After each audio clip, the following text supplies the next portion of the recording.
तो अभी तक हमने क्या क्या पढ़ा है साइकेट्री में? हमने सबसे पहले हेल्थ की डेफिनेशन पढ़ी, फिर हमने साइकेट्री की डेफिनेशन पढ़ी, मेंटल हेल्थ की डेफिनेशन पढ़ी।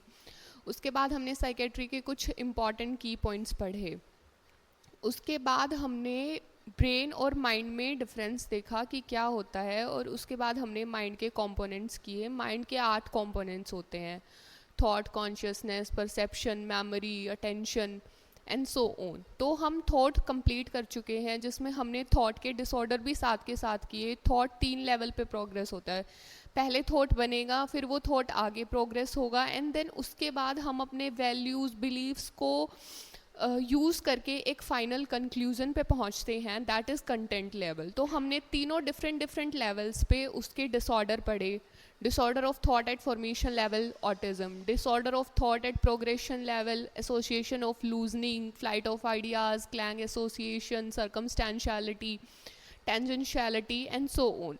उसके बाद हमने कंक्लूजन लेवल पे थॉट के डिसऑर्डर पढ़े, जो कि 4 होते हैं: डिल्यूजन, हाइपोकॉन्ड्रियसिस, ऑब्सेशन और फोबिया। डिल्यूजन को हम बहुत अच्छे से कर चुके हैं, हाइपोकॉन्ड्रियसिस हमने पढ़ा है, ऑब्सेशन और फोबिया हम आगे पढ़ेंगे। तो उसके बाद आता है अपना माइंड का next component, that is consciousness. तो हमने थॉट बहुत अच्छे से कर लिया है विद उसके एमसीक्यूज। साइकेट्री क्लास नंबर 2 में हमने कल सबसे पहले थॉट के एमसीक्यूज किए थे, थॉट डिसऑर्डर्स के एमसीक्यूज। तो आज हम कंटिन्यू करेंगे कॉन्शियसनेस के साथ। तो कॉन्शियसनेस क्या होता है? कॉन्शियसनेस वर्ड से हम क्या समझते हैं? सुना होगा आप सबने कि कोई आदमी बेहोश होके गिर जाता है, तो हम पूछते हैं अरे ये कॉन्शियस है क्या? ठीक है, कॉन्शियस का मतलब अगर हम सरल भाषा में देखें तो कॉन्शियसनेस का मतलब क्या होता है? सचेत होना। कॉन्शियसनेस हमारी चेतना, हमारा सचेत होना, हमारा अपने आसपास के एनवायरनमेंट से अपने आसपास के एनवायरनमेंट से जागरूक होना, उसके बारे में जानना। तो कॉन्शियसनेस क्या है? Awareness of a person to self, खुद के बारे में जागरूक होना, and the time, place, person and its surrounding, अपने आसपास के बारे में, आज क्या समय है, वो किस जगह पे है, कौन है, वो किससे बात कर रहा है, सामने वाले पर्सन को जान रहा है या नहीं जान रहा है, तो वो होता है हमारा कॉन्शियसनेस। तो कॉन्शियसनेस क्या होता है? जागरूकता, चेतना। ठीक है, तो हम उसकी डेफिनेशन से स्टार्ट करते हैं, उसके बाद हम कॉन्शियसनेस के डिसऑर्डर्स पढ़ेंगे। तो कॉन्शियसनेस क्या होता है? This is the second component of mind, consciousness.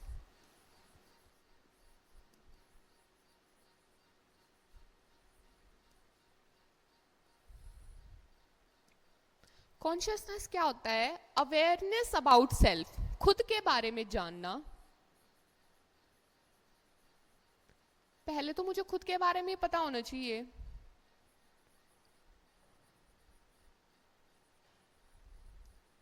उसके अलावा मुझे किसके बारे में पता होना चाहिए? Time, place, person. ठीक है, आज क्या टाइम है, मैं किस जगह पे हूँ, या मैं कौन हूँ, या मेरे सामने वाला आदमी मैं जिससे बात कर रही हूँ वो कौन है। तो वो क्या होगा? Consciousness. Awareness about self, time, place and person,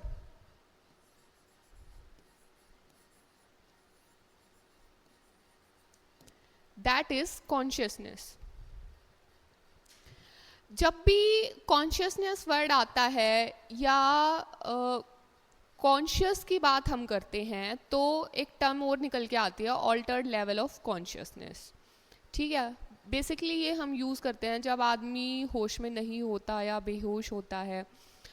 तो एक बहुत इम्पॉर्टेंट टॉपिक है मेड सर्च का, अडल्ट हेल्थ नर्सिंग का, ग्लासको कोमा स्केल। तो उसका यूज़ हम क्यों करते हैं? जो ग्लासको कोमा स्केल होता है, एक स्केल है, एक स्कोरिंग है बेसिकली, जो हम यूज़ करते हैं ये चेक करने के लिए कि जो पर्सन है वो कॉन्शियस है या नहीं। ठीक है, तो ऑल्टर्ड लेवल ऑफ कॉन्शियसनेस को चेक करने के लिए हम क्या यूज़ करते हैं? ग्लासको कोमा स्केल। तो हम ग्लासको कोमा स्केल के बारे में पढ़ेंगे। ग्लासको कोमा स्केल क्या होता है? ग्लासको कोमा स्केल ठीक है, ये यूज होता है to check level of consciousness, बंदे का लेवल चेक करने के लिए कि वो कॉन्शियस है या नहीं।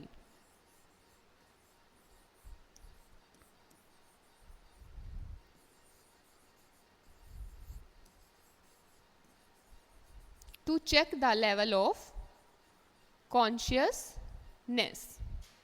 ओके, तो हम इसमें क्या देखते हैं, बेसिकली इसकी टोटल स्कोरिंग होती है 15 नंबर की। जो फुली अलर्ट फुली कॉन्शियस बंदा है उसको हम 15 में से कितने नंबर देंगे, 15, ठीक है। और इसकी मिनिमम जो वैल्यू होती है, वो मिनिमम स्कोरिंग जो होती है वो होती है 3 नंबर।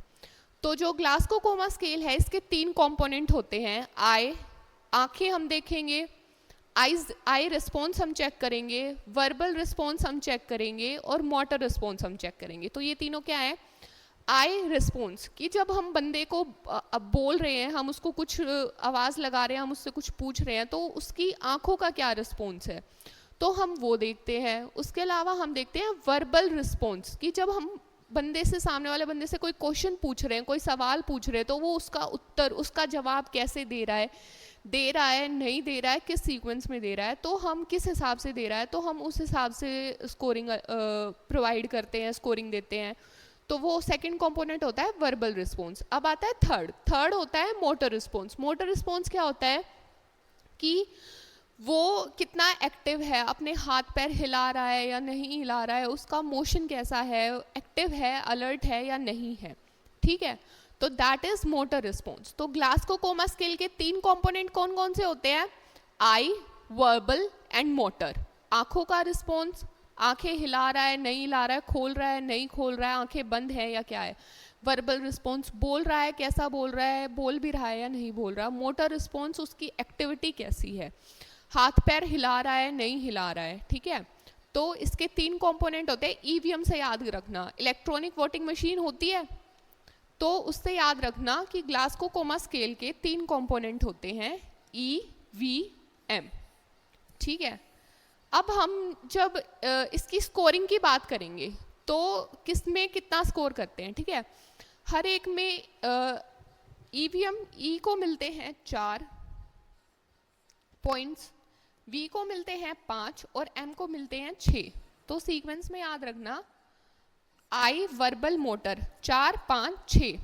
तो जब हम आई रिस्पॉन्स चेक करेंगे तो हम 4 चीज़ें चेक करते हैं, बेसिकली हम 4 चीज़ें देखते हैं और वो सीक्वेंस में होता है। और वो जिस नंबर की चीज़ होती है पर्सन को उतने ही नंबर मिलते हैं स्कोरिंग में। वर्बल हम चेक करेंगे तो हम 5 चीज़ें चेक करते हैं, जब हम मोटर रिस्पॉन्स चेक करेंगे तो हम 6 चीज़ें चेक करते हैं, ठीक है। अब हम एक एक को सीक्वेंस में अच्छे से पढ़ेंगे। आई, वर्बल, मोटर।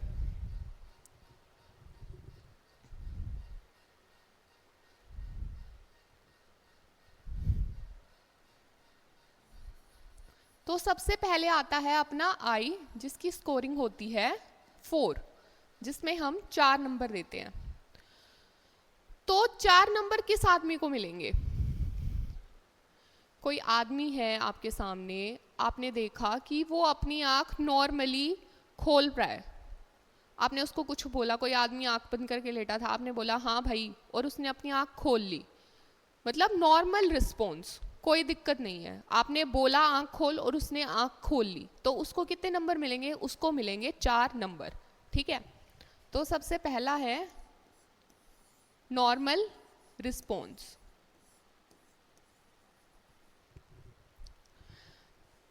नॉर्मल रिस्पॉन्स है, ठीक है, यानी कि वो स्पॉन्टेनियसली अपने आंखें खोल रहा है, ठीक है, अपनी मर्जी से अपनी आंखें खोल रहा है, अपनी मर्जी से अपनी आंखें बंद कर रहा है, तो उसको हम कितने नंबर देंगे, 4 नंबर, ठीक है। इसको हम स्पॉन्टेनियस भी बोल सकते हैं, स्पॉन्टेनियस। स्पॉन्टेनियस का मतलब है अपनी मर्जी से अपनी आंखें खोल रहा है, बंद कर रहा है, ठीक है। तो उसको हम कितने नंबर देंगे, 4 नंबर। उसके बाद आता है टू साउंड, ठीक है। टू साउंड का क्या मतलब है, टू साउंड का मतलब है जब हम उसका आवाज लगाएंगे ना, कि उसको पकड़ के हिलाएंगे, उसको बोलेंगे कि हाँ भाई आंखें खोल अपनी, वो तब अपनी आंखें खोल रहा है, ठीक है। तो हम उसको कितने नंबर देंगे? 3 नंबर। फिर उसके बाद आता है टू पेन, कि हमने बोला पहले बंदा खोल रहा था अपनी मर्जी से आंखें, ठीक है, आंखें खोल ली उसने। फिर उसके बाद उसने हमारे बोलने पे आंखें खोली कि हाँ भाई आंखें खोल, ठीक है, उसको 3 नंबर देंगे। तीसरा आता है हमने उसको बोला और फिर भी उसने आंखें नहीं खोली, तो हम उसको पेन देंगे, उसको पिंच कर देंगे। मान लो हमने उसको पिंच किया कि भाई अपनी आंखें खोल, तो वो पेन पे जब अपनी आंखें खोल रहा है, अपनी आंखों का रिस्पॉन्स शो कर रहा है, तो हम उसको कितने नंबर देंगे? 2 नंबर। और अगर वो अपनी आंखें खोल ही नहीं रहा है, उसकी आंखों का कोई रिस्पॉन्स ही नहीं है, नो रिस्पॉन्स, तो हम उसको कितने नंबर देंगे? उसको देंगे हम 1 नंबर, ठीक है। तो आई के 4 नंबर होते हैं। सबसे पहला स्पॉन्टेनियस, अपनी मर्जी से आंखें खोल रहा है, बंद कर रहा है, भाई सब परफेक्ट है, 4 नंबर दे दो। फिर हमारे बोलने पे आंखें खोल रहा है, तो हम उसको देंगे 3 नंबर। हमारे बोलने पे भी आंखें नहीं खोल रहा और जब हम उसको पेन दे रहे हैं, हम उसको पिंच कर रहे हैं, तो वो आंखें खोल रहा है, तो हम उसको देंगे 2 नंबर। अब सिचुएशन इतनी खराब है, वो आंखें ही नहीं खोल रहा है, तो हम उसको देंगे 1 नंबर। तीनों आई वर्बल मोटर, तीनों रिस्पॉन्सेज में जो मिनिमम स्कोर होगा वो कितना होगा? 1। तो इसीलिए जो टोटल मिनिमम होता है वो कितना होता है? 3, ना कि 0, ठीक है। तो जो 3 वाला बंदा होता है उसको हम कोमा में कंसिडर करते हैं, और जो 15 नंबर वाला बंदा होता है उसको हम अलर्ट या फिर फुली कॉन्शियस में कंसिडर करते हैं, ठीक है। तो नो रिस्पॉन्स या स्पॉन्टेनियस 4, ऑन साउंड बोलने पे खोलना 3, पेन पे खोलना 2, नो रिस्पॉन्स 1। आई हो गया क्लियर? बहुत अच्छे से। टू साउंड 3, उसके बाद है किस पे? पेन या प्रेशर पे। हमने उसको पेन दिया, पिंच किया या फिर उसको प्रेस किया, उसके हाथ को प्रेस किया, तो उसने अपनी आंखें खोली, तो हम उसको कितने नंबर देंगे? 2।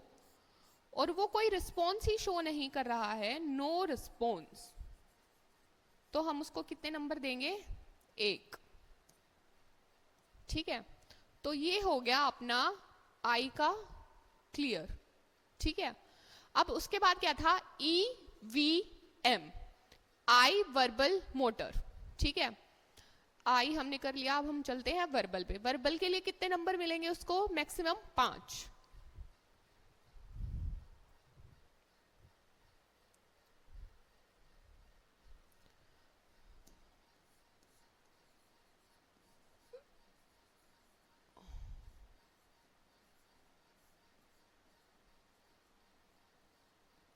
वर्बल रिस्पॉन्स, ठीक है, वो किस तरीके से बोल रहा है और किस तरीके से नहीं बोल रहा है।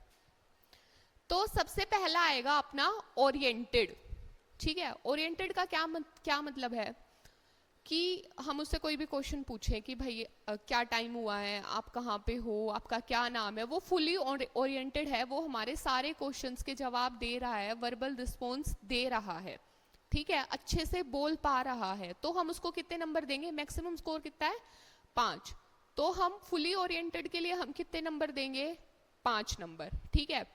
उसके बाद हालत थोड़ी सी बिगड़ी उसकी, तो हमने उससे पूछा हाँ भाई तेरा क्या नाम है, तो वो थोड़ा सोचेगा, थोड़ा कंफ्यूज होगा कि मेरा क्या नाम है, बहुत सोचने के बाद वो बताएगा उसका क्या नाम है। फिर आपने पूछा अभी टाइम क्या हुआ है, तो वो थोड़ा कंफ्यूज होगा, थोड़ा सोचेगा कि क्या टाइम हुआ है, फिर थोड़ा आइडिया लगाएगा कि अभी तो मैंने ब्रेकफास्ट किया था, तो सुबह के 8 बज रहे होंगे, सुबह के 9 बज रहे होंगे, लेकिन वो कंफ्यूज होगा, फुल्ली क्लियर नहीं होगा, वो कंफ्यूज होगा, तो हम उसको कितने नंबर देंगे? 4 नंबर। अब उसके बाद हालत थोड़ी सी और बिगड़ी, ठीक है। अब वो क्या करेगा? इन अप्रोप्रिएट वर्ड्स यूज करेगा, ठीक है, जो उसको बोलना चाहिए वो नहीं बोलेगा, उसके अलावा दूसरे वर्ड्स यूज करेगा। जैसे हमने उससे पूछा कि भाई अभी क्या टाइम हुआ है, तो वो टाइम ना बता के कुछ और बताएगा। इन अप्रोप्रिएट टाइम उसको क्या बताना चाहिए? 8 बजे हुए हैं, वो ये ना बता के कुछ और बताने लग जाएगा कि चाय, कॉफी। टाइम पूछा है हमने और कुछ और बता रहा है, टाइम पूछा है वो अपना नाम बता रहा है, वो क्या है? वो इन अप्रोप्रिएट वर्ड यूज कर रहा है, जो क्वेश्चन उससे पूछा जाए उसका आंसर वो नहीं दे रहा है, तो इसमें उसको कितने नंबर मिलेंगे? 3 नंबर। फिर उसके बाद अपना आता है इन अप्रोप्रिएट साउंड, कि अब बेचारा वर्ड भी नहीं बोल पा रहा है, जो पहले वर्ड यूज कर पा रहा था, कि आंसर तो कर रहा था, उस क्वेश्चन का आंसर सेम ना करके कुछ वर्ड तो यूज कर पा रहा था, बोल रहा था, अब वो बोल भी नहीं पा रहा है, अब वो कुछ भी आवाज साउंड निकालेगा इन अप्रोप्रिएट या इनकॉम्प्रीहेंसिबल साउंड, जिस साउंड को हम कॉम्प्रीहेंस नहीं कर सकते, समझ नहीं सकते, बता नहीं सकते कि वो क्या बोल रहा है, लेकिन वो बोलने की कोशिश कर रहा है, ऐसे कर रहा है, ठीक है। तो हम उसको कितने नंबर देंगे? 2 नंबर। फिर इसके बाद कंडीशन इतनी खराब हो गई कि वो गूंगा पड़ा है, एकदम बेहोश पड़ा है, कुछ भी नहीं बोल रहा है, ना वो इनअप्रोप्रिएट वर्ड यूज कर रहा है, ना वो इनअप्रोप्रिएट साउंड यूज कर रहा है, कोई भी रिस्पॉन्स नहीं दे रहा है, तो हम उसको कितने नंबर देंगे? 1 नंबर, ठीक है। तो आए वर्बल, क्लियर। तो वर्बल में हमने क्या था? मैक्सिमम स्कोरिंग 5, कि वो फुली ओरिएंटेड है, हर क्वेश्चन का सही जवाब दे रहा है। कंफ्यूज, जवाब दे रहा है पर कंफ्यूज है, सही जवाब नहीं दे पा रहा है, 4 नंबर। फिर उसके बाद है इनअप्रोप्रिएट वर्ड, कि वो उल्टे सीधे वर्ड यूज कर रहा है, उससे पूछा कुछ गया है, उसका जवाब कुछ दे रहा है, ठीक है। जहां उसको अपना नाम बताना चाहिए वहां वो टाइम बता रहा है। उसके बाद आता है इनअप्रोप्रिएट साउंड, कि वो वर्ड्स यूज ही नहीं कर पा रहा है, सिर्फ आवाजें निकल रही है उसके मुंह से, ऐसे कर रहा है, ठीक है। उसके बाद आता है नो रिस्पॉन्स, कि वो एकदम स्टिल है, एकदम बेहोश पड़ा है, वो कुछ बोल ही नहीं रहा है, तो वो आता है अपना verbal response, no response. Score क्या रहेगा? 1। तो ये हमारा वर्बल हो गया। अब हम एक बार नोट डाउन कर लेते हैं इसको। तो मेरे साथ साथ रिपीट करो। सबसे पहले वर्बल में क्या आता है? ओरिएंटेड, कि बंदा पूरी तरह से ओरिएंटेड है। तो ओरिएंटेड बंदे को कितने नंबर मिलेंगे? 5 नंबर। इसकी मैक्सिमम स्कोरिंग कितनी होती है? 5। उसके बाद सेकंड आता है कंफ्यूज्ड, कि हमने उससे कुछ पूछा और उसका जवाब कुछ दे रहा है, बोल रहा है, अच्छे से बोल रहा है, पूरा सेंटेंस बोल रहा है, लेकिन पूछा कुछ है, जवाब कुछ दे रहा है, तो कितने नंबर मिलेंगे? 4, ठीक है। फिर उसके बाद आता है अपना इनअप्रोप्रिएट वर्ड्स, कि हमने पूछा कुछ और वो कोई और ही वर्ड यूज कर रहा है, उल्टे सीधे वर्ड वो यूज कर रहा है हमारे क्वेश्चन के आंसर के लिए, तो हम उसको कितने स्कोर देंगे? उसको कितना स्कोर देंगे? 3। उसके बाद आता है इनकॉम्प्रीहेंसिबल साउंड,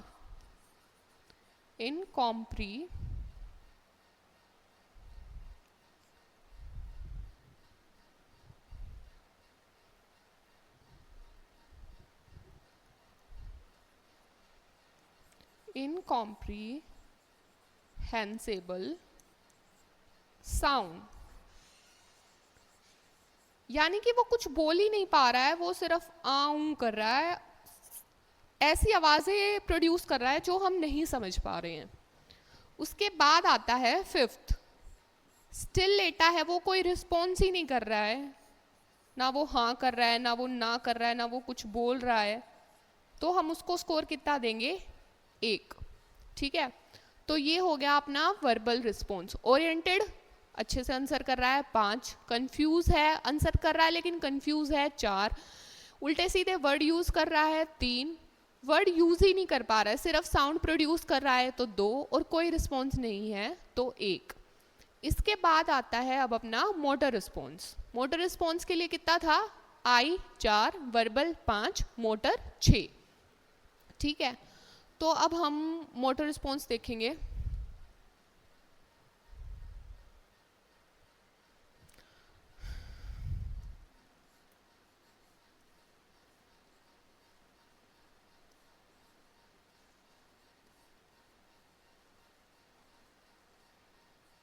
टोटल कितना होता है मोटर रिस्पॉन्स के लिए? 6।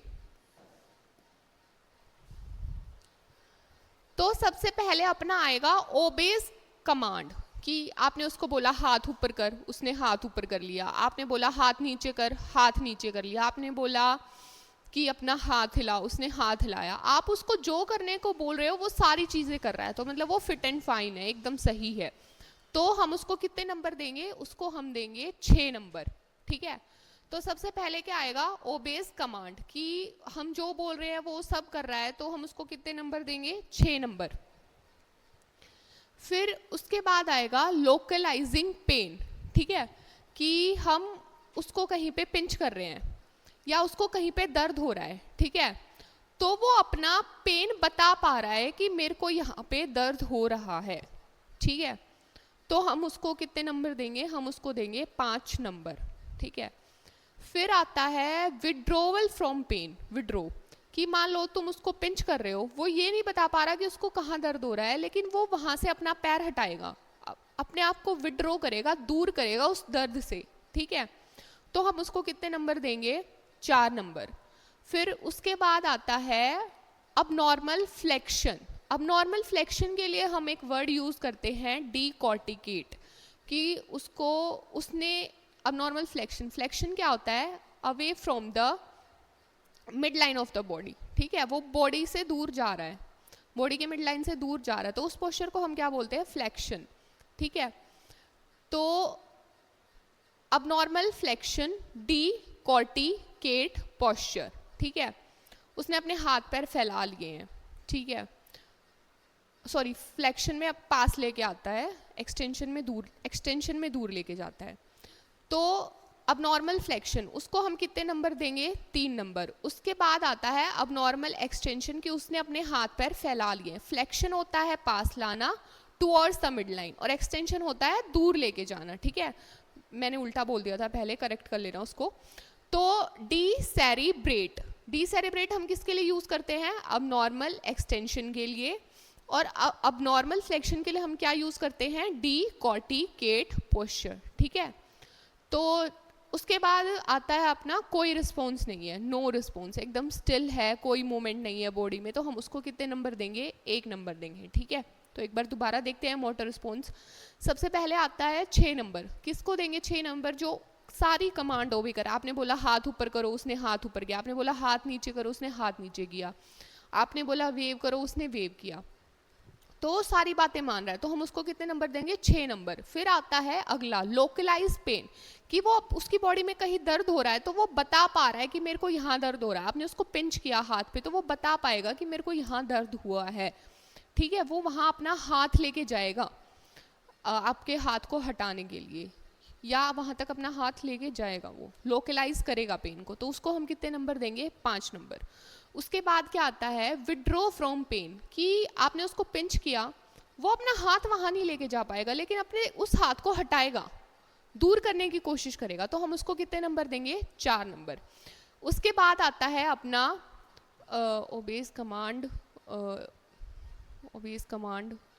Localise pain, withdraw from pain. फिर उसके बाद आता है अब नॉर्मल फ्लेक्शन, ठीक है, डीकॉर्टिकेट पोस्चर, वो अपने हाथ पैर फैला लेगा, अपने हाथ पैर पास ले आएगा, सॉरी अपने हाथ पैर पास ले आएगा, ठीक है, डीकॉर्टिकेट पोस्चर। उसके बाद आता है अब नॉर्मल एक्सटेंशन, अपने हाथ पैर बिल्कुल फैला लेगा, ठीक है। उसके बाद आता है वो कोई भी कमांड फॉलो नहीं कर रहा है, नो रिस्पॉन्स, तो उसमें आता है अपना 1 नंबर। तो ये हम अब एक एक करके हम लिखते हैं बारी बारी से।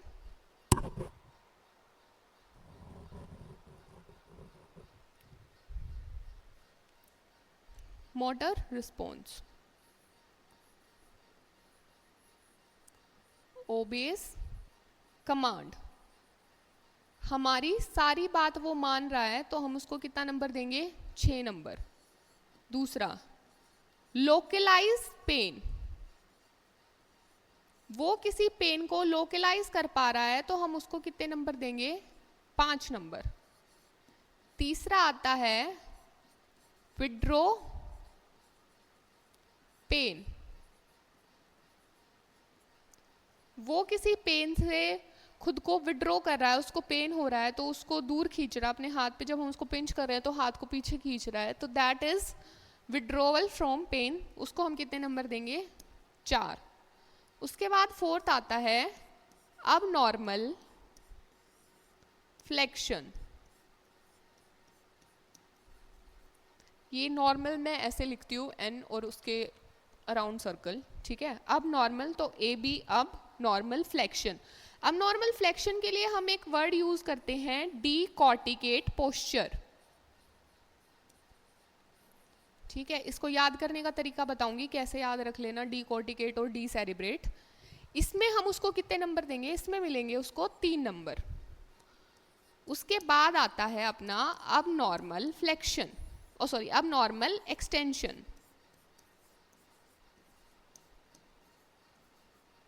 जिसमें उसको मिलेंगे 2 नंबर। अब नॉर्मल एक्सटेंशन को हम क्या बोलते हैं? डीसेरिब्रेट पोस्चर।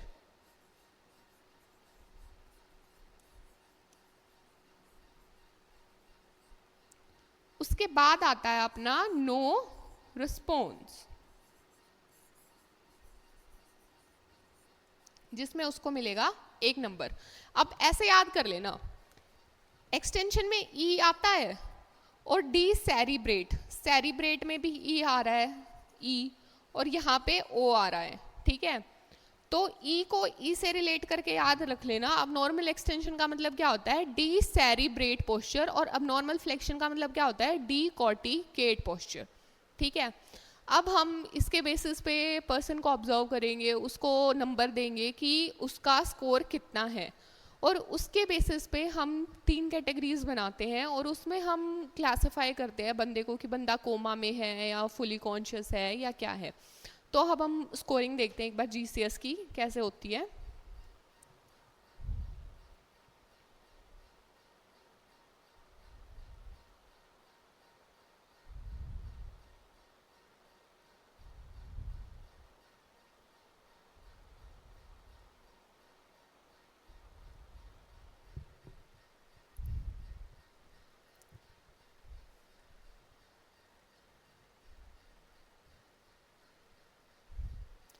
अगर बंदे का स्कोर, पर्सन का स्कोर 13 से 15 आ रहा है, ठीक है, तो यानी कि उसको माइल्ड हेड इंजरी है, उसको छोटी मोटी चोट लगी है, ज़्यादा दिक्कत वाली बात नहीं है, ठीक है। अगर उसका स्कोर 12 से 8 आ रहा है, 12 से 9, 12 से 9 आ रहा है, तो उसको मॉडरेट हेड इंजरी है।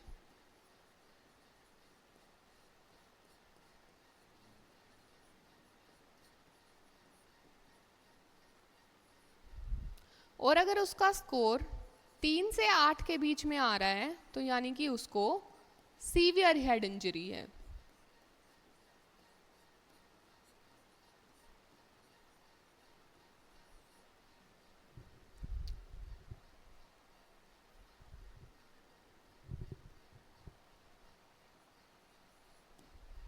ठीक है। एक एक बात रह गई ऊपर, अगर इंसान ने अब नॉर्मल फ्लेक्शन या डीकॉर्टिकेट पोस्चर अटेन कर रखा है, तो वो क्या इंडिकेट करता है? कि उसका कॉर्टेक्स डैमेज है, ठीक है, उसको कॉर्टेक्स में चोट लगी है। It indicates cortex damage. और अगर बंदे ने डीसेरेब्रेट पोस्चर अटेन किया है, तो ये इंडिकेट करता है कि मिड ब्रेन में चोट लगी है, पर्सन को क्या है? मिड ब्रेन इंजरी है, ठीक है।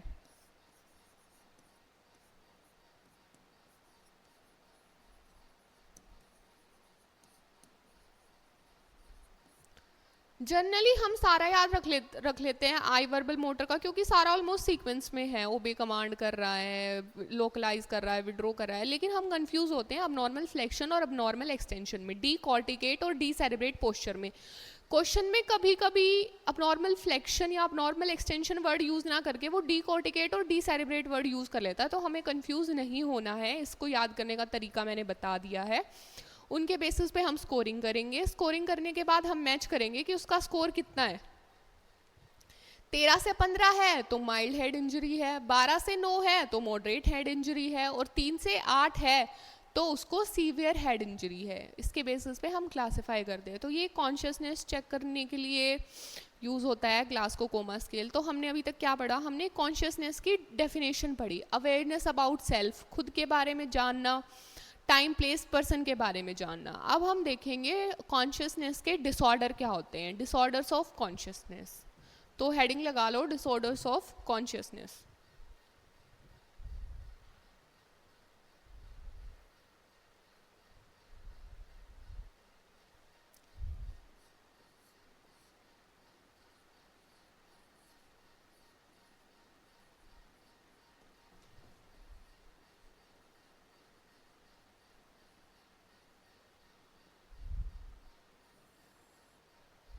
Disorders of consciousness. सबसे पहले आता है cloudedness of consciousness. Cloudedness of consciousness.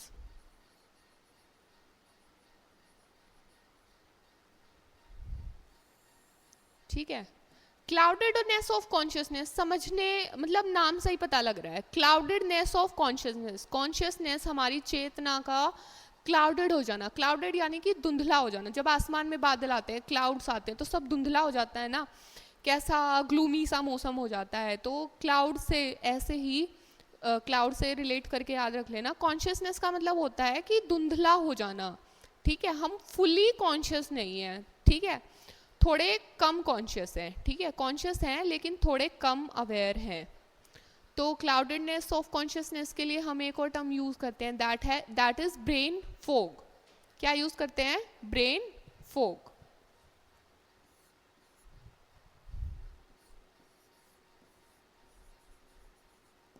Brain fog.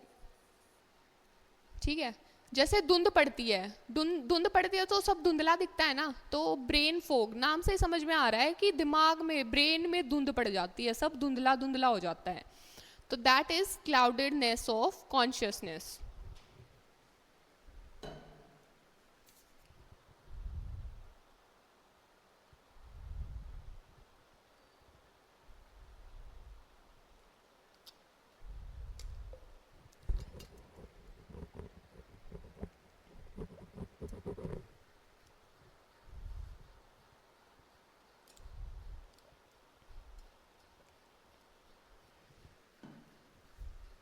क्लाउडेडनेस of consciousness जैसे कि lack of clear consciousness,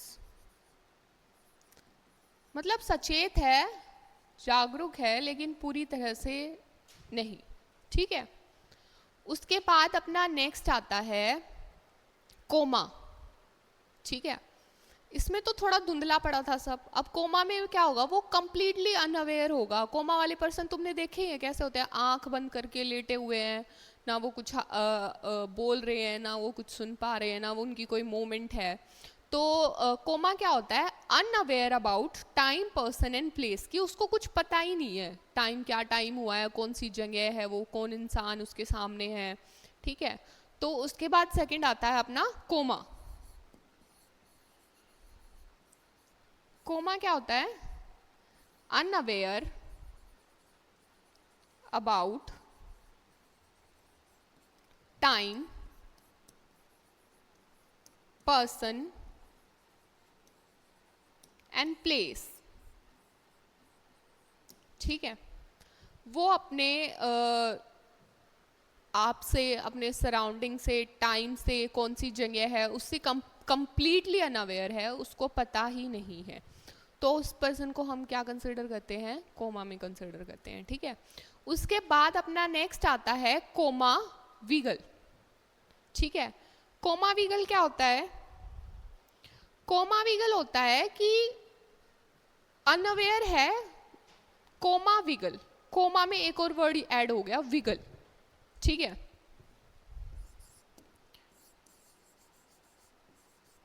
coma wiggle. इसको थोड़ा नाम से रिलेट करने की कोशिश करेंगे। विगल, विगल का मतलब सोचो विजन। विजन का मतलब आई ओपन। मतलब कोई इंसान है, वो कोमा में है, अनअवेयर है टाइम, पर्सन, प्लेस से, लेकिन उसकी आंखें खुली हुई है। ठीक है, तो हम उसको क्या बोलते हैं? Coma vigil. Unaware person, unaware about time, place, person, but eyes are open, open eyes and unaware about time, place, person, that is coma vigal. ठीक है, तो कोमा विगल क्या होता है?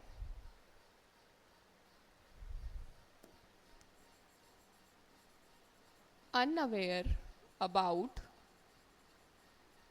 time, place, person, TPP, time, place, person, comma, eyes open, लेकिन उसकी आंखें क्या हैं? उसकी आंखें खुली हुई हैं, ठीक है। उसके बाद आता है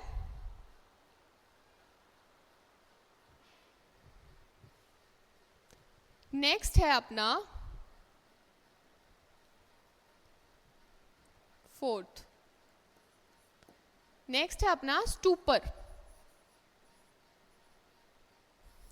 स्टूपर, स्टूपर हम किसके लिए यूज करते हैं कि जो पर्सन है वो एकदम म्यूट है, मोशनलेस है, मोटिवलेस है, एकदम ऐसे बिल्कुल यूं खड़ा हुआ है, शांत, still, body present mind absent, तो उसके लिए हम क्या यूज करते हैं? Word stupor.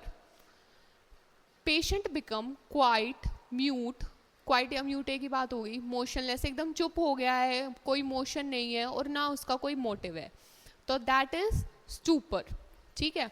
तो स्टूपर इज बॉडी प्रेजेंट, कि उसका शरीर तो वहां पे प्रेजेंट है, बॉडी प्रेजेंट, माइंड एब्सेंट, उसका शरीर प्रेजेंट है लेकिन उसका दिमाग जो है वो एब्सेंट है, ठीक है। तो पर्सन बिकम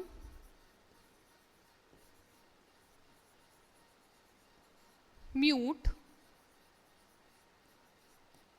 या क्वाइट, मोशनलेस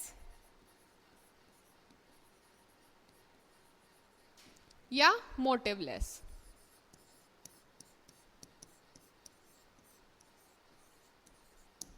ठीक है। तो वो क्या होता है? स्टूपर, ठीक है। उसके बाद आता है अपना फैंटेसी।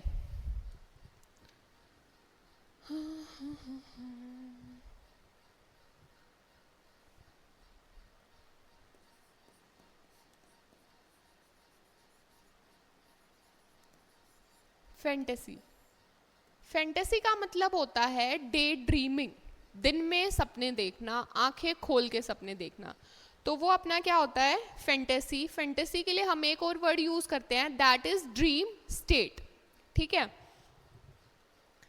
तो फैंटेसी क्या होता है अपना? आंखें खोल के सपने देखना, dreaming with eyes open, fantasy. Fantasy क्या होता है अपना? Dream state. पर्सन जो है उसकी आंखें खुली हुई है लेकिन वो अपने एक ख्याली दुनिया में खोया हुआ है, वो अपने सपने देख रहा है, ठीक है। तो उसके लिए हम क्या यूज करते हैं? Word fantasy, dream state, dreaming with eyes open, ठीक है। उसके बाद आता है अपना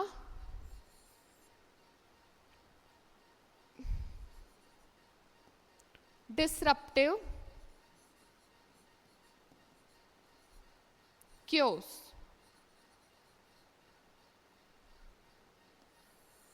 इसके नाम में ही इसका मतलब छुपा हुआ है, डिसरप्टिव क्योस। डिसरप्टिव या क्योस, ठीक है।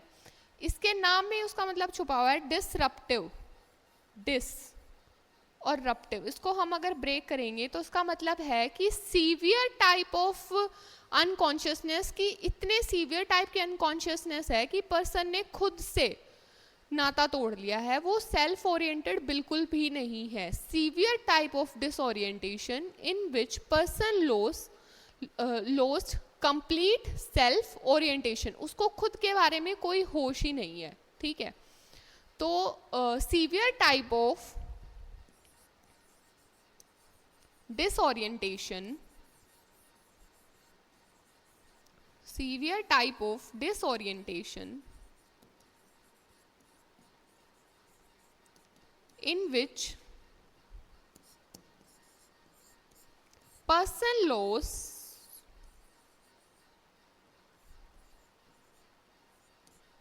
lost self identification,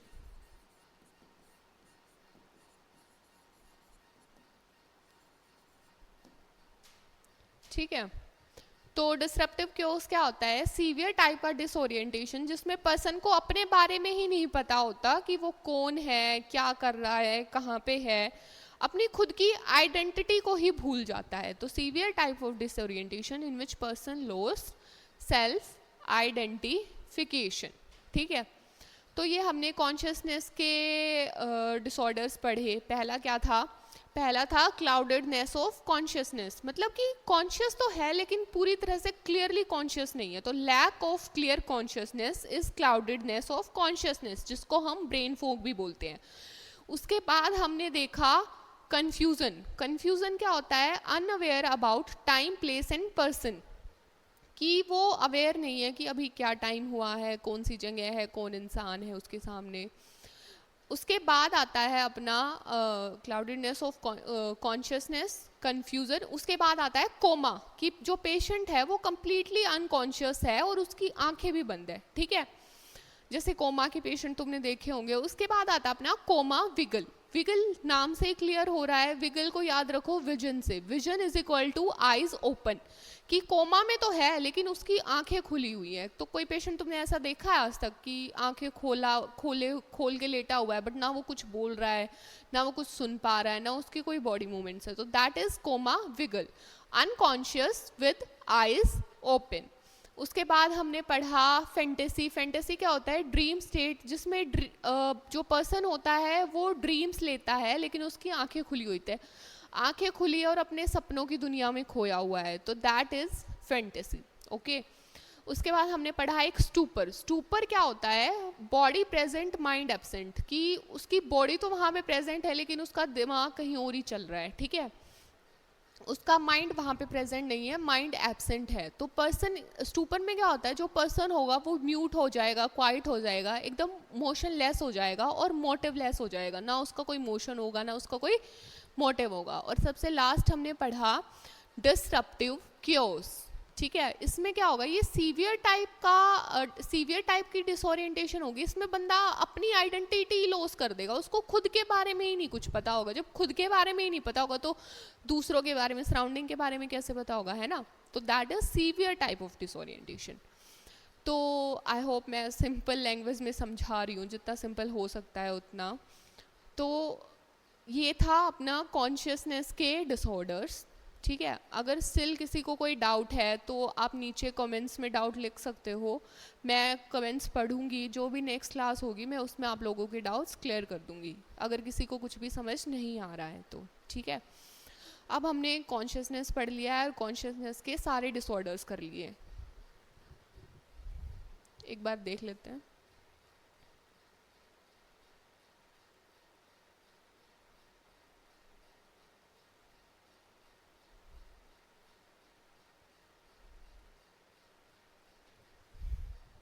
यहाँ पे आएगा अनकॉन्शियस, अनअवेयर एंड अनकॉन्शियस, होश में ही नहीं है। ठीक है, अनअवेयर, यहाँ पे भी अनकॉन्शियस।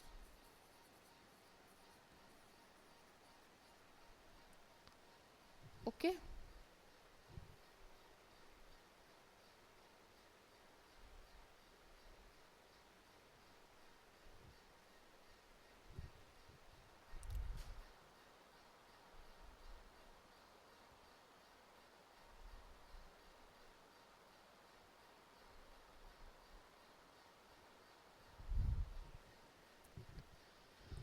तो हमने कितने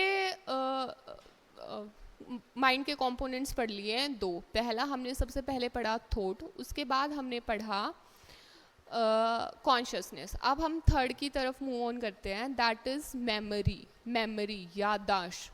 आप लोग मेमोरी से क्या समझते हैं?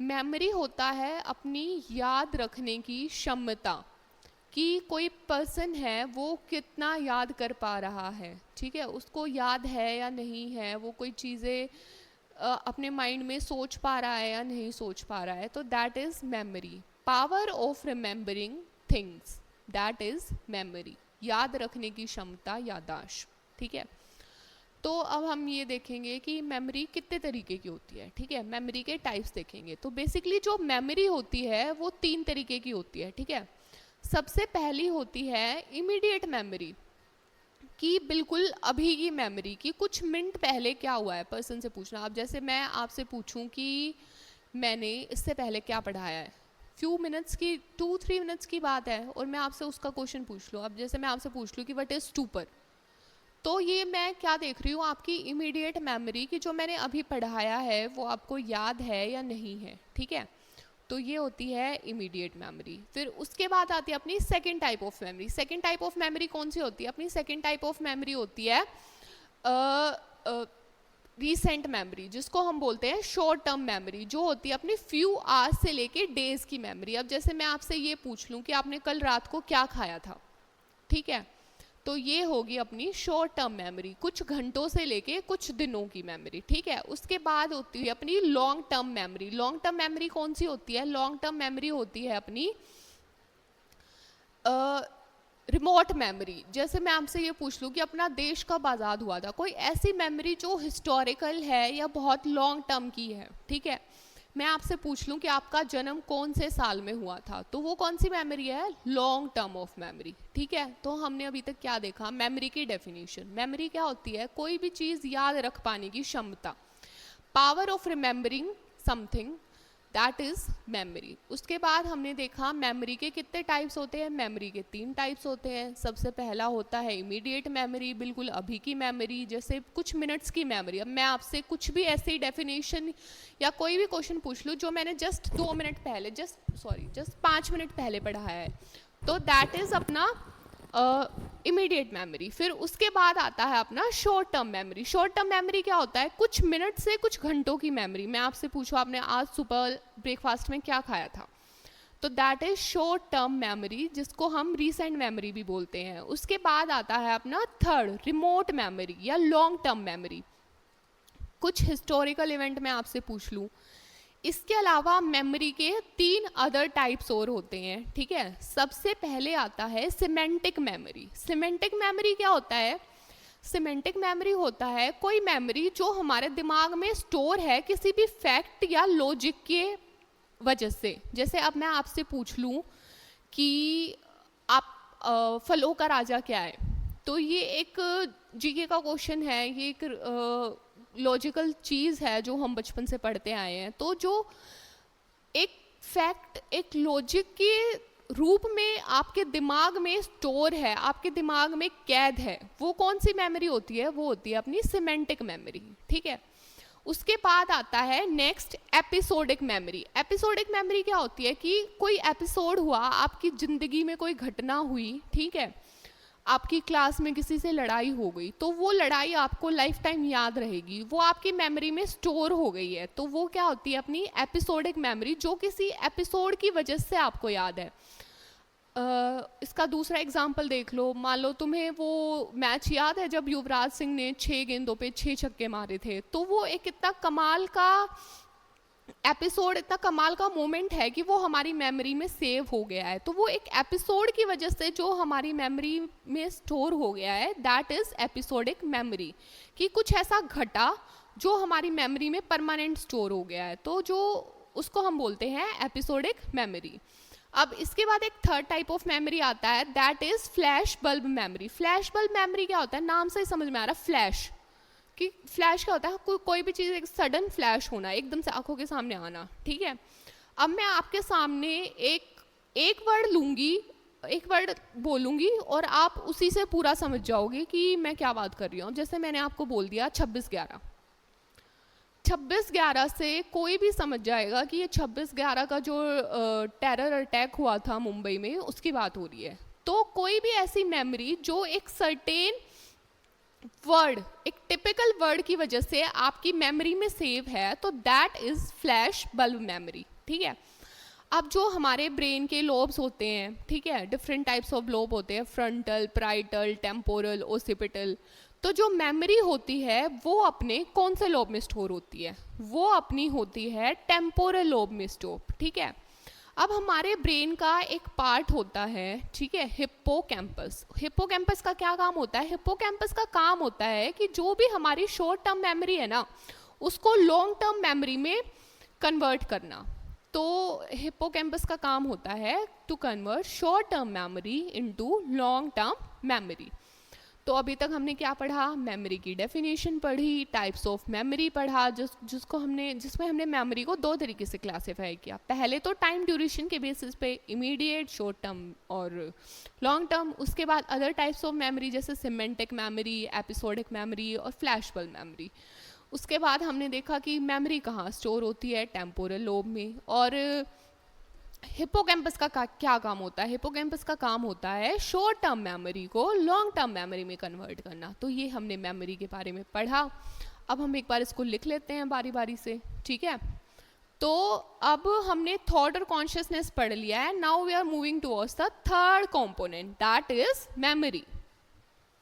थर्ड कंपोनेंट इज मेमोरी, ठीक है। तो power of remembering something, power of remembering something is memory. कोई भी चीज याद रख पाने की क्षमता को हम क्या बोलते हैं, याददाश्त, मेमोरी, ठीक है। स्टोर कहाँ पे होती है memory, storage of memory.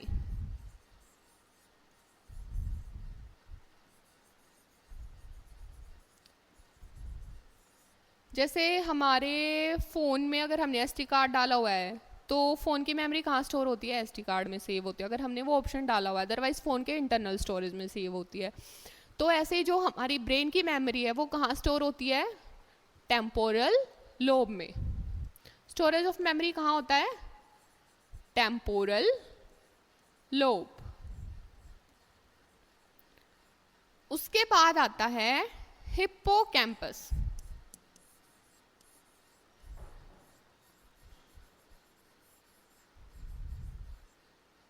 Trick याद रख लेना इसकी, हिप्पोकैम्पस कैसे याद रहेगा, हिप्पोकैम्पस कैसा था, बहुत मोटा। तो जो शॉर्ट टर्म मेमोरी को लॉन्ग टर्म मेमोरी में, छोटे से बड़े में कन्वर्ट कर दे तो वो क्या होगा, हिप्पोकैम्पस, बड़ा। तो हिप्पोकैम्पस का क्या काम होता है, convert short term memory, convert short term memory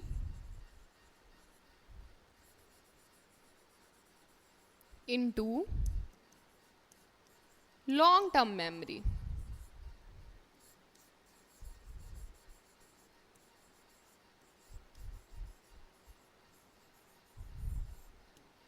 किसी छोटी सी याददाश्त को बड़ी लॉन्ग टर्म तक जो हमें याद रहे उसमें कन्वर्ट करने का काम कौन करता है, हमारा हिप्पोकैम्पस।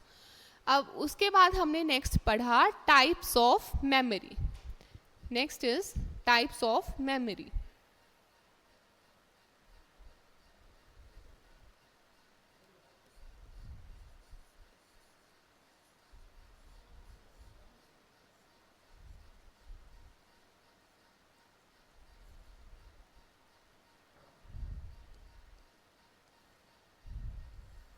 ठीक है, टाइप्स ऑफ मेमोरी में सबसे पहले आता है अपना immediate memory.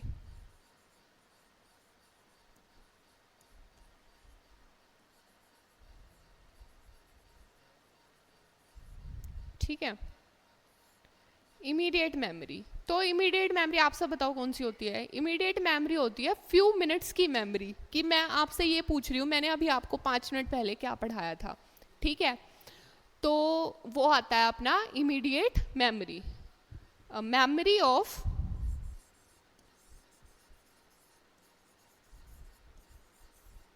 Few minutes.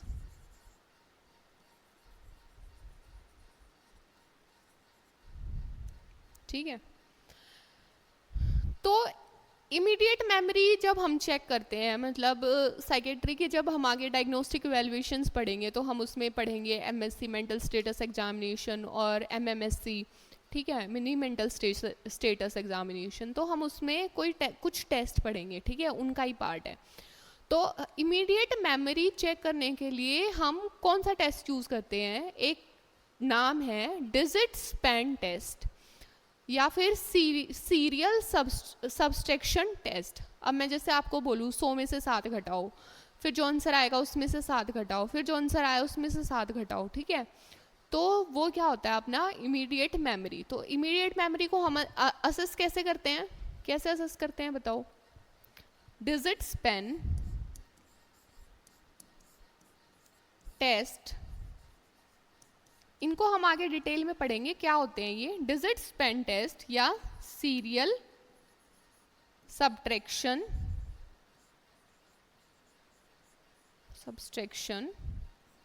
Test, ठीक है। टेस्ट कैसे करते हैं हम इमीडिएट मेमोरी को। अब उसके बाद अपने पास आता है next second short term memory. Short term memory that is अपनी रीसेंट मेमोरी की, अपनी अभी की मेमोरी,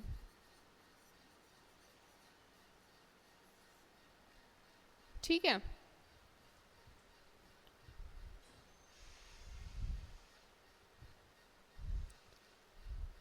तो रीसेंट मेमोरी कौन सी होती है, फ्यू आवर्स से लेके फ्यू डेज की memory, memory of few hours to few days, ठीक है। कुछ घंटों से लेके कुछ दिनों की मेमोरी कौन सी मेमोरी होती है अपनी, शॉर्ट टर्म या रीसेंट मेमोरी। उसके बाद अपना आता है third, that is long term memory.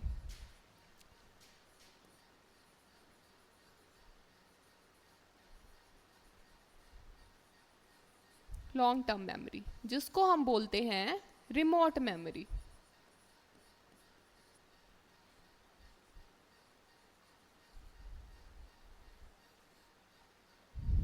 ठीक है।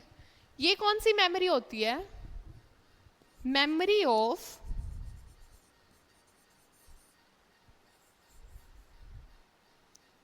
फ्यू मंथ्स टू ईयर्स, कुछ महीनों से लेके कुछ सालों की memory,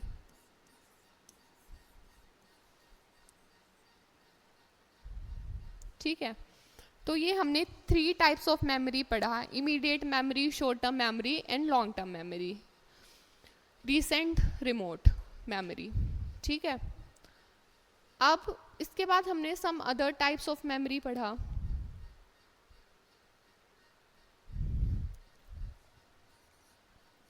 three other types of memory, memory के 3 अलग टाइप। मेमोरी के 3 अलग टाइप कौन कौन से हैं, सबसे पहले है अपना सिमेंटिक मेमोरी। सिमेंटिक मेमोरी कौन सी थी बताओ मुझे जल्दी से, याद करो। सिमेंटिक मेमोरी कोई भी मेमोरी जो लॉजिक, रैशनल्स या फैक्ट्स के वजह से हमारे दिमाग में स्टोर है। मेमोरी स्टोर्ड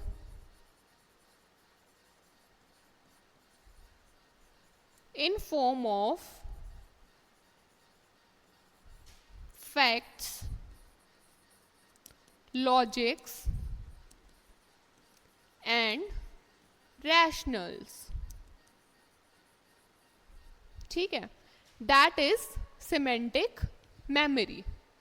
इसका एग्जाम्पल क्या होगा, जैसे किसी ने पूछा कैपिटल ऑफ इंडिया, सबको याद है भारत की राजधानी न्यू दिल्ली। तो ये एक फैक्ट, एक लॉजिक के रूप में हमारे दिमाग में स्टोर है, ठीक है। उसके बाद है नेक्स्ट, सेकंड क्या है, episodic memory. Episodic memory, episodic memory कौन सी मेमोरी होती है, memory that is related to an episode, जो हमारी जिंदगी में घटित हुए किसी एपिसोड या किसी इवेंट की वजह से हमारे ब्रेन में स्टोर होती है. Memory that is related to an episode या इवेंट. ठीक है, इसका एग्जाम्पल क्या होगा?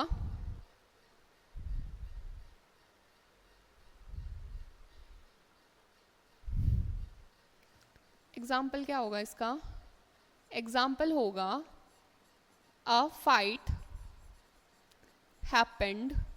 तुम्हारी क्लास में कोई लड़ाई हुई थी, मुझे याद है जब मैं कॉलेज में थी हमारी क्लास में 2 लड़कियों की लड़ाई हुई थी और इतनी गंदी लड़ाई हुई थी कि उन्होंने आपस में क्लास में एक दूसरे को मारना स्टार्ट कर दिया था. तो वो मेरी एपिसोडिक मेमोरी है, मैं उसको कभी नहीं भूल सकती. आई एम श्योर तुम्हारे सबकी भी कोई ना कोई होगी एपिसोडिक मेमोरी. तो ये एग्जाम्पल है, fight happened in a classroom. ठीक है, या फिर युवराज सिंह का वो मैच याद कर लो जिसमें उसने 6 गेंदों पे 6 छक्के मारे थे. ठीक है, तो ऐसे बहुत सारे एग्जाम्पल्स होंगे तुम सबके अपने पर्सनल. कोशिश करो तुम अपना कोई पर्सनल एग्जाम्पल नोट्स में नोट डाउन कर लो. ठीक है, उसके बाद अपना नेक्स्ट आता है फ्लैश बल्ब मेमोरी. ठीक है, थर्ड है flash bulb flash bulb memory. Flash bulb memory. Flash bulb memory कौन सी होती है कि एक वर्ड ही काफी है ये बताने के लिए कि ये कौन सी मेमोरी है. एक वर्ड ही काफी है पूरे इवेंट को एक्सप्लेन करने के लिए. तो वो होती है अपनी flash bulb memory. One single word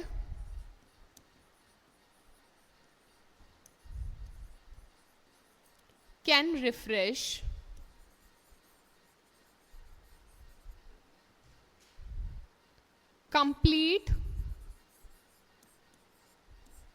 can refresh या एक्सप्लेन कंप्लीट मेमोरी या कंप्लीट इंस्टेंस. जो भी किस्सा, जो भी घटना हुई है उस पूरे को हम एक वर्ड से एक्सप्लेन कर सकते हैं. ठीक है, तो इसका एग्जाम्पल क्या होगा? इसका एग्जाम्पल होगा जैसे मैंने लिख दिया 1947.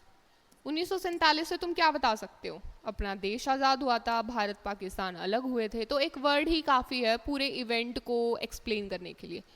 उसके अलावा तुम बता सकते हो 26/11. ठीक है, 26 नवंबर को जो हमला हुआ था मुंबई में, टेरर अटैक हुआ था, वो 26/11 नाम लेते ही पूरा समझ में आ जाता है कि उसकी बात हो रही है. ठीक है, तो ये होती है अपनी फ्लैश बल्ब मेमोरी. अब इसके बाद आते हैं अपने डिसऑर्डर्स ऑफ मेमोरी. ठीक है, कंप्लीट करेंगे हम उनको आज.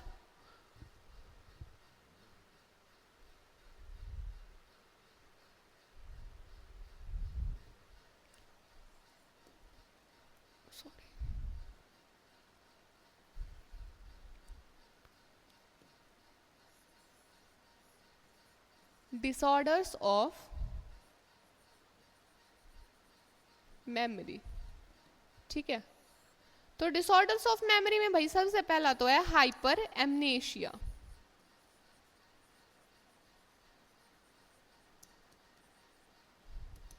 ठीक है, हाइपर एमनेशिया नाम से ही समझ में आ रहा है हाइपर.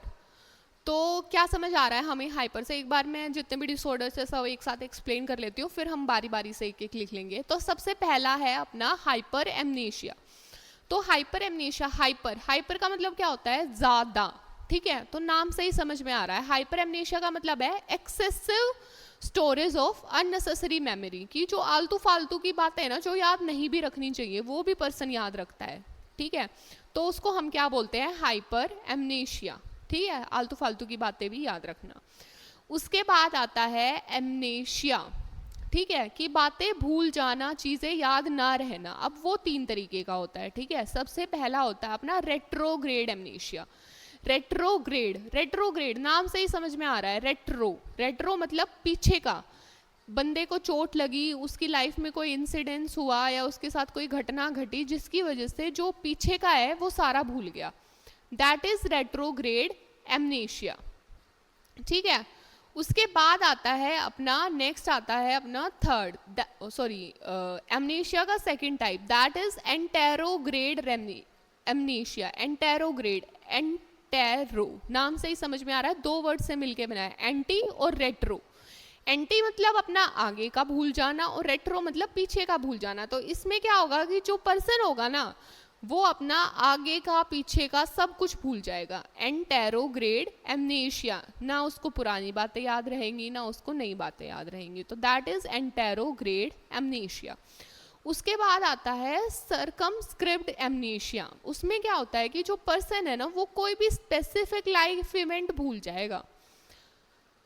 सर्कमस्क्रिप्ट नाम में ही समझ आ रहा है, स्क्रिप्ट ऐसे यार को स्पेसिफिक, जो पर्सन है वो अपनी लाइफ का कोई भी एक स्पेसिफिक इवेंट है उसको भूल गया, तो दैट इज सर्कमस्क्रिप्ट एमनेशिया। तो एमनेशिया के हमने 3 टाइप पढ़े, retrograde amnesia, anterograde amnesia and circumscript amnesia. ठीक है, उसके बाद आता है एक पैरा एमनेशिया। जब भी तुम पैरा वर्ड पढ़ोगे ना तो पैरा का मतलब समझ लो, पैरा का मतलब होता है अब नॉर्मल, फॉल्स या कोई भी चीज जो गलत है। तो पैरा एमनेशिया, पैरा एमनेशिया क्या हुआ कि अपनी मेमोरी को कोई भी फॉल्स मेमोरी से फिल कर लेना।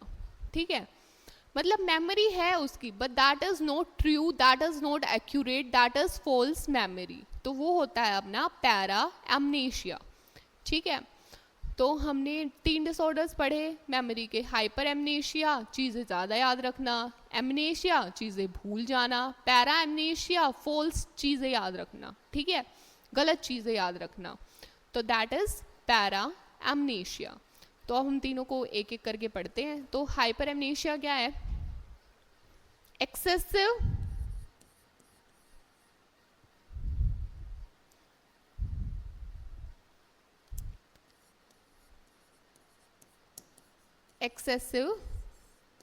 collection of unnecessary memory। वो मेमोरी जिसकी कोई ज़रूरत नहीं है उसको भी याद रख रहा है, हर छोटी से छोटी बात, बेफालतू की बात याद रख रहा है। अब सोचो तुम अगर ऐसे सारी बातें याद रखने तुम तो पागल ही हो जाओगे, है ना। तो excessive collection of unnecessary memory, जिसको याद रखने की ज़रूरत नहीं है उस चीज़ को भी याद रख रहा है। ठीक है, दैट इज हाइपर एमनेशिया। उसके बाद आता है अपना सेकंड,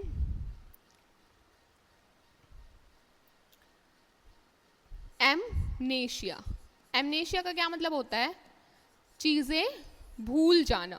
ठीक है, तो इसके 3 टाइप्स होते हैं, तीनों को हम एक साथ लिखेंगे।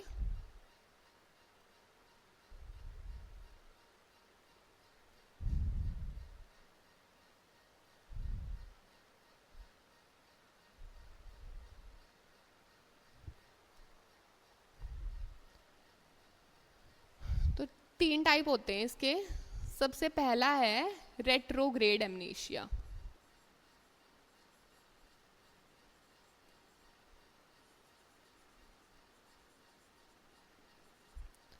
दूसरा है anterograde amnesia.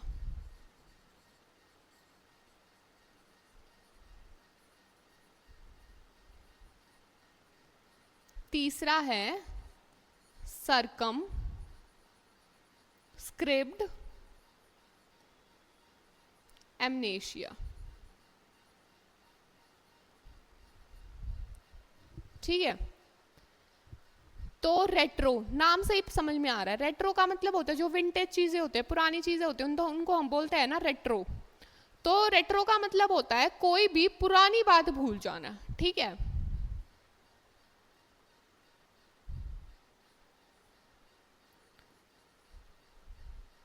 unable to recall या loss of any previous memory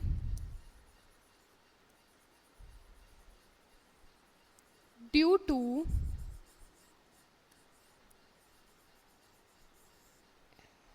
loss of any previous memory due to any trauma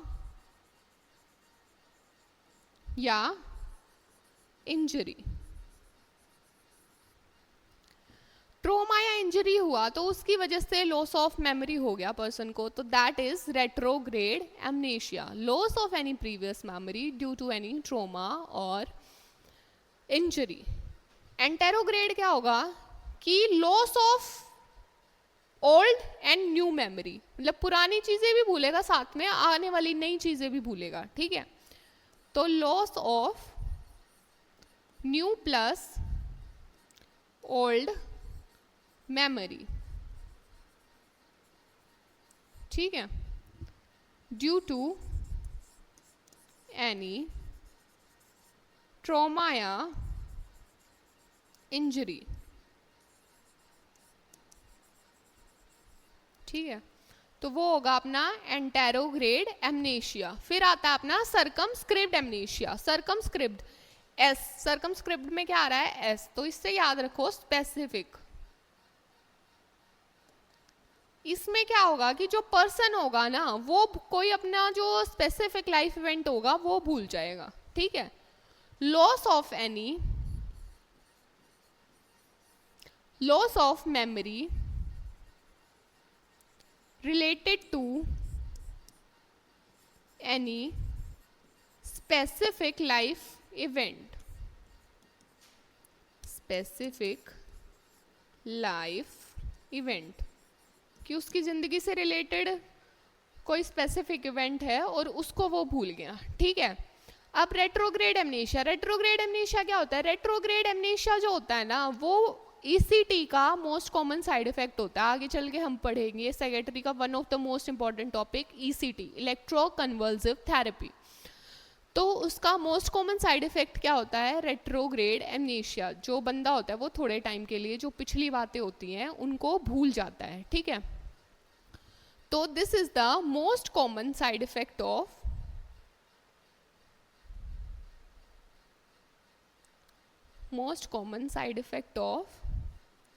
ECT seen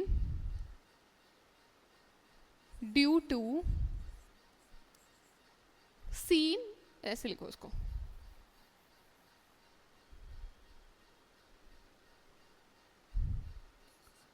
seen as a side effect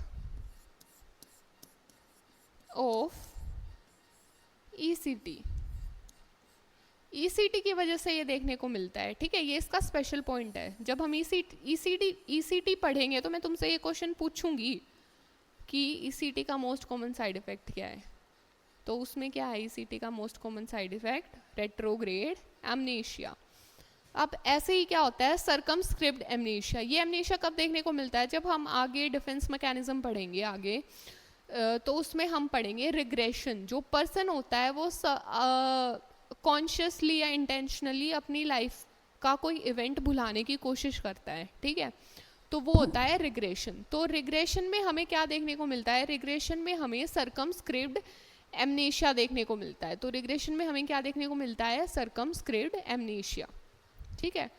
तो ये हमें किस में देखने को मिलता है? Seen in regression.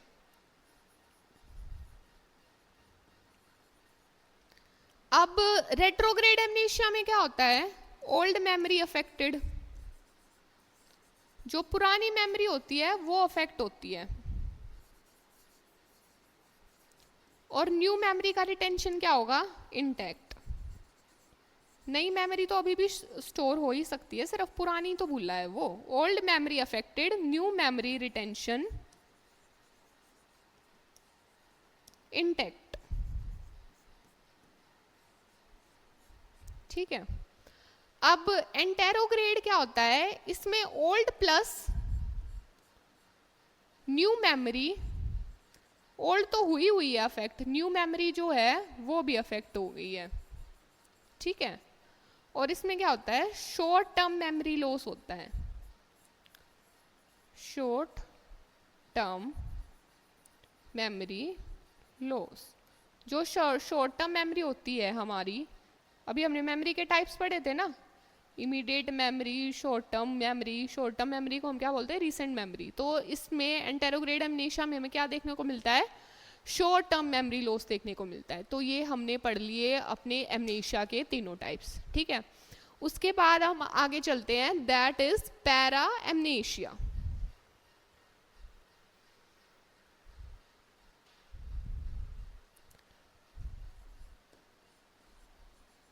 Para amnesia,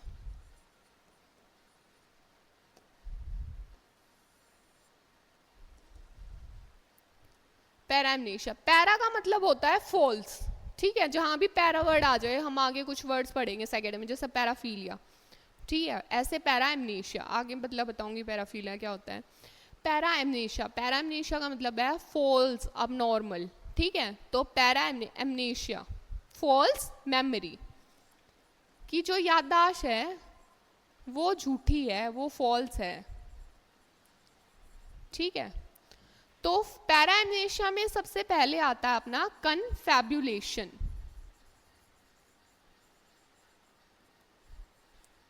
कन्फैबुलेशन, कन्फैबुलेशन का क्या मतलब होता है, फिलिंग मेमोरी। पहले मैं इंग्लिश में डेफिनेशन बोलती हूँ, फिर मतलब समझाऊंगी, ठीक है।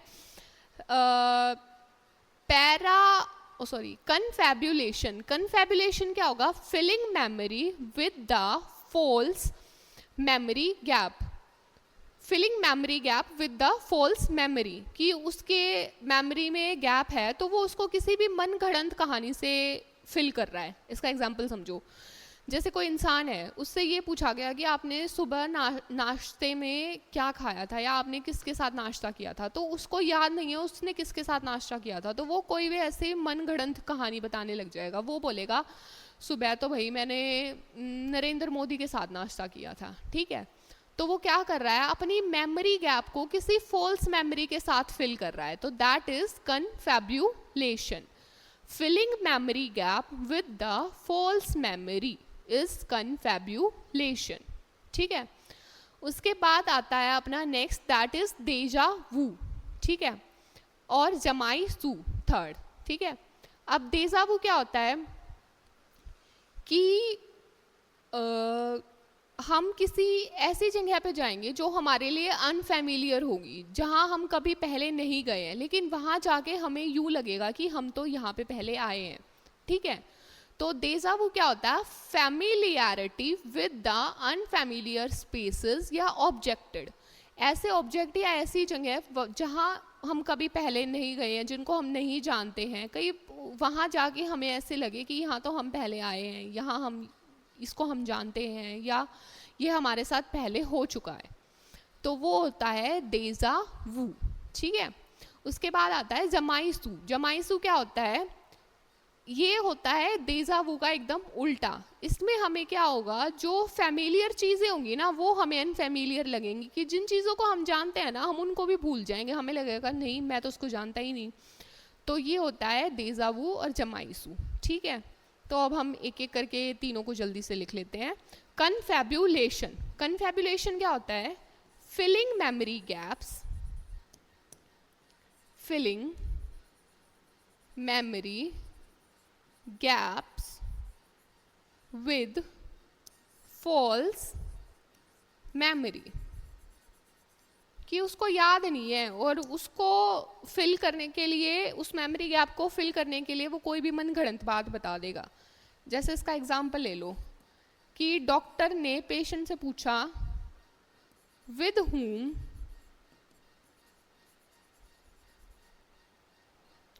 अच्छा सॉरी ऐसे लिखो इसको, डॉक्टर ने पूछा what did you eat in breakfast,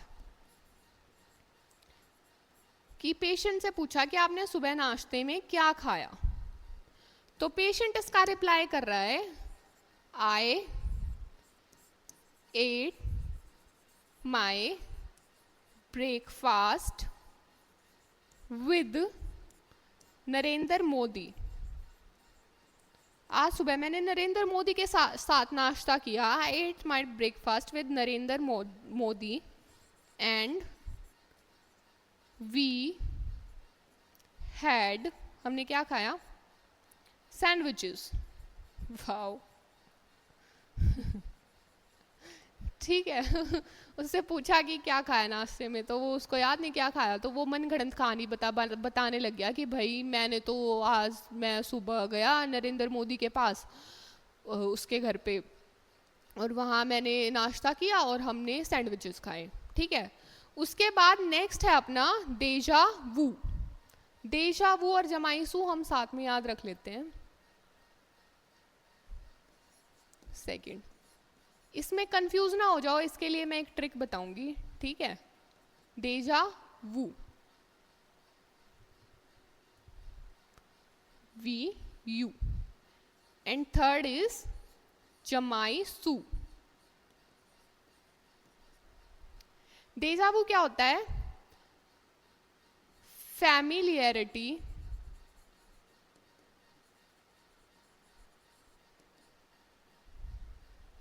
feeling of familiarity, feeling of familiarity with unfamiliar situations।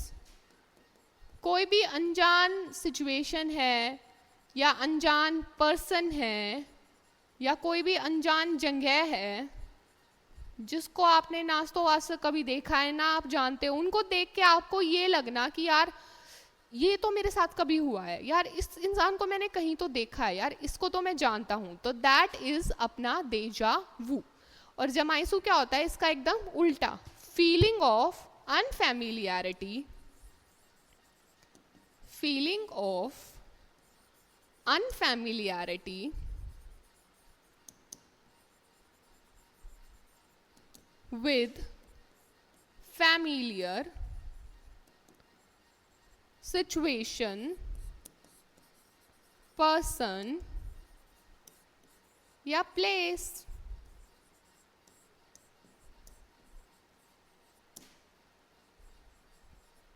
ठीक है। तो वो होता है अपना deja vu. Jamais vu, feeling of unfamiliarity with familiar situation, person या प्लेस। किसी अनफैमिलियर जगह को भी ये सोच लेना कि यार इसको तो मैं जानता हूँ, सॉरी, किसी feeling of unfamiliarity with familiar spaces, जिसको आप नहीं जानते उसको भी ये मान लेना कि इसको तो मैं जानता हूँ, दैट इज डेजा वू। और जानने वाली चीज़ को भी ये बोलना कि यार इसको तो मैं नहीं जानता, दैट इज जमाईसू। ठीक है। तो ये अपना हो गया। इसके अलावा एक अपनी टर्म होती है। ठीक है।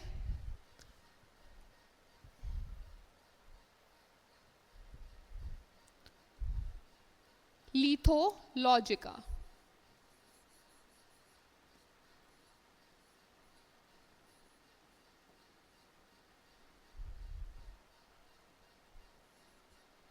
लिथोलॉजिका, लिथोलॉजिका क्या होता है? ये एक मेमोरी डिसऑर्डर होता है जिसमें जो इंसान है ना वो सामने वाले इंसान का नाम भूल जाता है।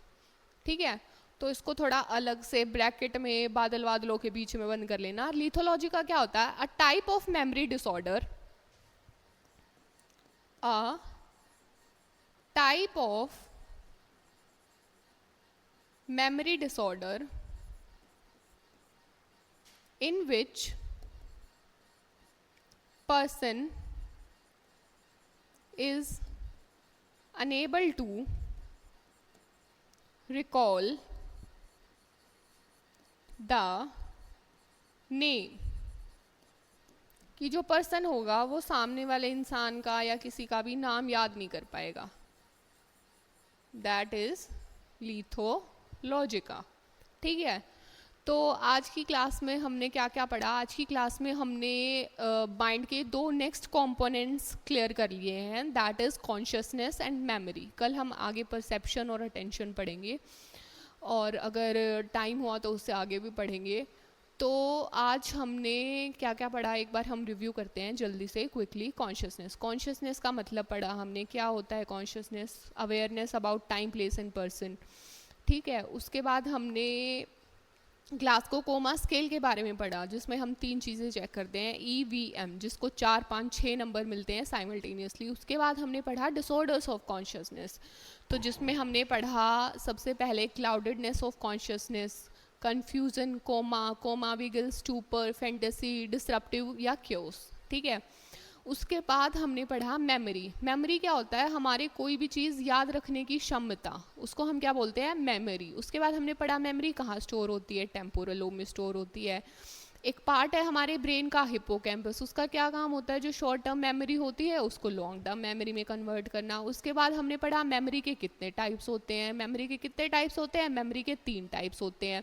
ठीक है, immediate memory, short term memory जिसको रिसेंट मेमोरी बोलते हैं, और लॉन्ग टर्म मेमोरी जिसको रिमोट मेमोरी बोलते हैं। तो ये हमने तीनों टाइप पढ़े मेमोरी के। उसके बाद हमने 3 अदर टाइप पढ़े, semantic memory, facts and logic के फॉर्म में मेमोरी सेव होना, एपिसोडिक मेमोरी, किसी एपिसोड से रिलेटेड मेमोरी होना, एंड थर्ड फ्लैशबल्ब मेमोरी। कोई एक वर्ड लेते ही तुम्हें पूरा इंसिडेंट याद आ जाए, पूरी कहानी याद आ जाए। जैसे मैं 1857 का विद्रोह बोलूँ तो तुम्हें याद आएगा वो सब, अंग्रेजों वाला टाइम। तो ये है अपना फ्लैशबल्ब मेमोरी। उसके बाद हमने पढ़े मेमोरी के डिसऑर्डर्स। मेमोरी के डिसऑर्डर्स हमने 3 टाइप्स के पढ़े। सबसे पहला हाइपर एमनेशिया, चीज़ें ज़्यादा याद रखना। एमनेशिया, चीज़ें भूलना, जो 3 तरीके का होता है। रेट्रोग्रेड, पिछला भूल जाना। एंटेरोग्रेड, पिछला आगे वाला दोनों भूल जाना। और सरकमस्क्रिप्ट, कोई स्पेसिफिक लाइफ इवेंट भूलना। ठीक है, उसके बाद हमने पढ़ा पैरा एमनेशिया, यानी कि फॉल्स मेमोरी होना। फॉल्स मेमोरी सबसे पहला है confabulation, filling memory gap with false memory. Second है डेजावू। डेजावू क्या होता है? Familiarity with unfamiliar spaces. And third is जमाइसू,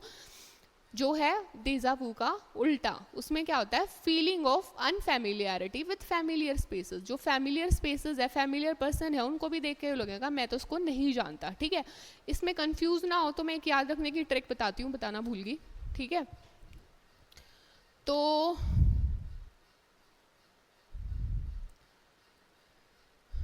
डेजा Wu, D,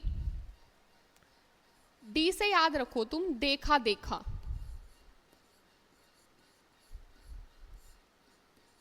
देखा देखा, ठीक है, देखा देखा। इसका मतलब क्या है कि तुम किसी को भी देखोगे ना, तो जिसको तुम जानते तक नहीं हो उसको देख के तुम्हें लगेगा कि यार ये तो देखा देखा इंसान है, यार ये तो देखी देखी जगह है, यार ये तो मैंने कहीं देखा है। ठीक है, तो familiarity with unfamiliar situation, spaces, person, place. ठीक है, अब जमाइसू, जमाइसू में क्या है? जे।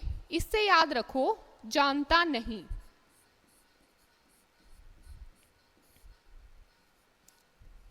ठीक है, अब तुम किसी को जानते भी हो ना, तुमने किसी को देखा भी है, उसके बारे में तुम उससे मिले, उस जगह पे तुम गए हो, उसको भी देख के तुम्हें यूं लगेगा कि मैं जानता नहीं।